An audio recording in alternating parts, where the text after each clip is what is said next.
Soy Carlos Dada, director de El Faro. Hacer periodismo en Centroamérica es cada vez más difícil. Trabajamos bajo acosos, amenazas y detenciones arbitrarias por parte de regímenes que necesitan ocultar su corrupción, sus abusos de poder y sus pactos mafiosos. Informarte con El Faro es gratis. Hacer El Faro no. Demanda muchos recursos. Si nuestro trabajo te parece importante, ayúdanos a seguirlo haciendo.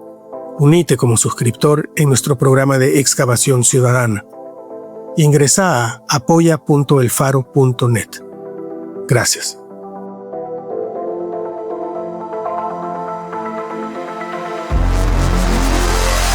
El Faro Audio.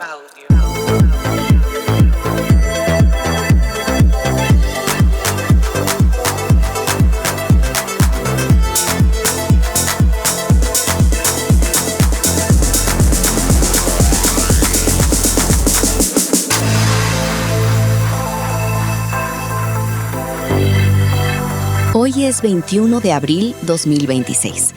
Este es una columna de opinión, escrita por Ricardo Valencia, titulada El régimen de excepción de Bukele ya no es un tema marginal en Washington, publicada en elfaro.net.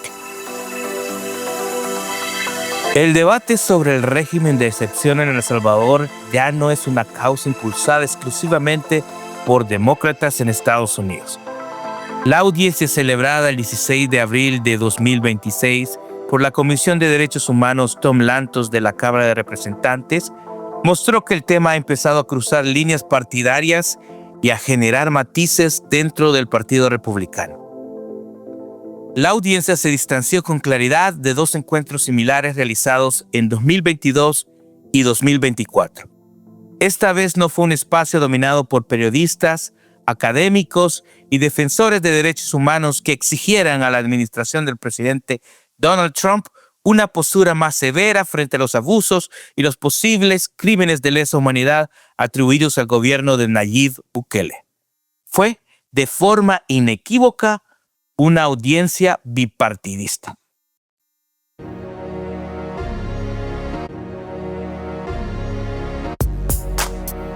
Copresidentes de la comisión, el demócrata Chase McGovern y el republicano Christopher Smith, compartieron el liderazgo del encuentro, que además incluyó voces conservadoras entre los testigos.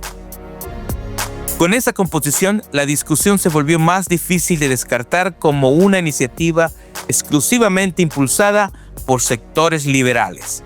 Aún así, en ninguno de los tres encuentros funcionarios del gobierno de Bukele han participado en las audiencias, aunque representantes de la embajada han estado presentes en más de una ocasión.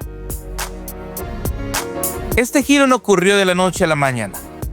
En 2022, 6 meses después de que Bukele decretara la suspensión de garantías constitucionales para combatir a las pandillas, la audiencia fue impulsada en solitaria por McGovern y reunió a representantes del gobierno de Joe Biden, organizaciones de la sociedad civil y defensores de derechos humanos. En 2024, al final de la administración Biden, Smith apareció por primera vez junto a McGovern y reconoció que el estado de excepción había contribuido a restaurar el orden, aunque pidió de manera tímida que El Salvador saliera de ese régimen. En la audiencia de 2026, Smith dio un paso más al solicitar la inclusión como testigo de Andrés Martínez Fernández, asesor del tanque de pensamiento pro-Trump Heritage Foundation. El mensaje fue claro: el modelo de seguridad de Bukele ya no es un tema que los republicanos eviten, sino uno que algunos están dispuestos a debatir. Como era previsible, Smith abrió su intervención destacando como logro la transformación de la seguridad en El Salvador y la supuesta reducción de un 98% de los homicidios. Pero al mismo tiempo, el republicano, uno de los representantes con más tiempo en la Cámara Baja, lanzó una advertencia clara: la reelección de Bukele no elimina la importancia de los derechos fundamentales ni del Estado de Derecho. El republicano subrayó que el estado de excepción ha implicado la suspensión de ciertas garantías constitucionales en áreas como el debido proceso y el procedimiento penal, y remató calificando como legítimas las preocupaciones de organizaciones de derechos humanos y organismos internacionales sobre denuncias de detenciones arbitrarias, condiciones carcelarias y restricciones a las libertades civiles. Martínez Fernández minimizó las preocupaciones expresadas por la mayoría de los panelistas al describir los abusos de derechos humanos como fallos. El asesor de The Heritage Foundation sostuvo además que son demasiados los que tratan de exagerar la naturaleza y la magnitud de estos problemas. Sin embargo, la sola participación de ambos conservadores sugiere que existe preocupación en sectores de la coalición de Trump sobre lo que ocurre en el país centroamericano.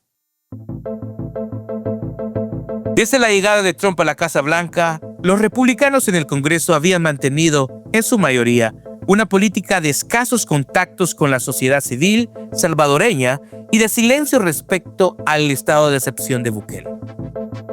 Las últimas reuniones conocidas ocurrieron a finales de 2024 e incluyeron a la oficina del entonces senador Marco Rubio, que hoy es secretario de Estado.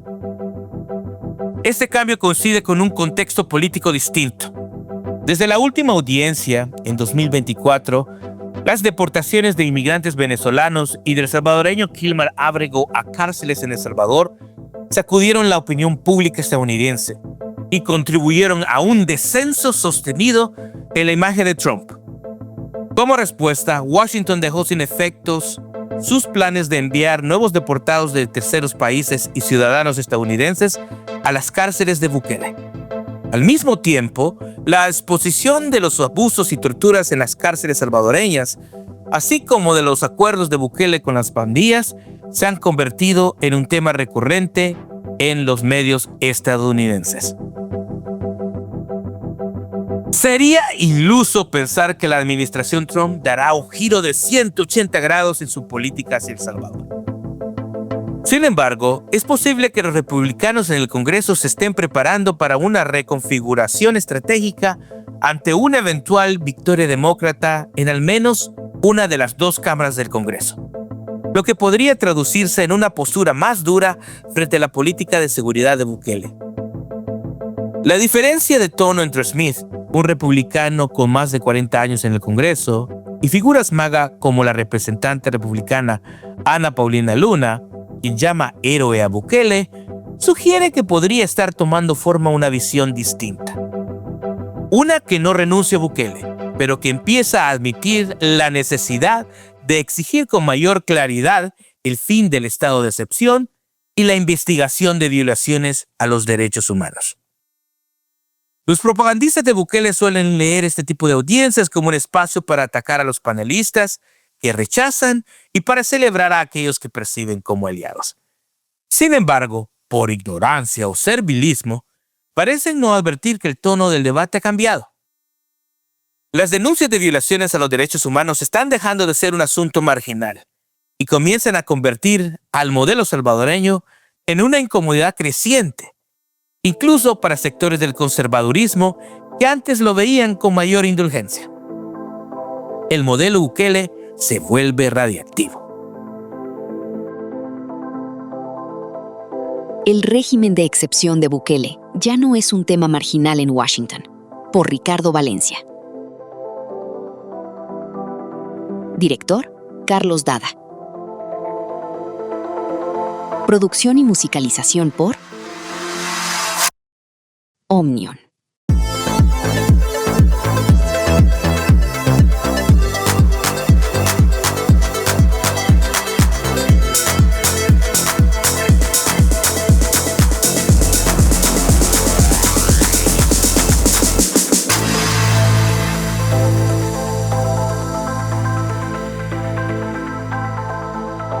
El Faro Audio.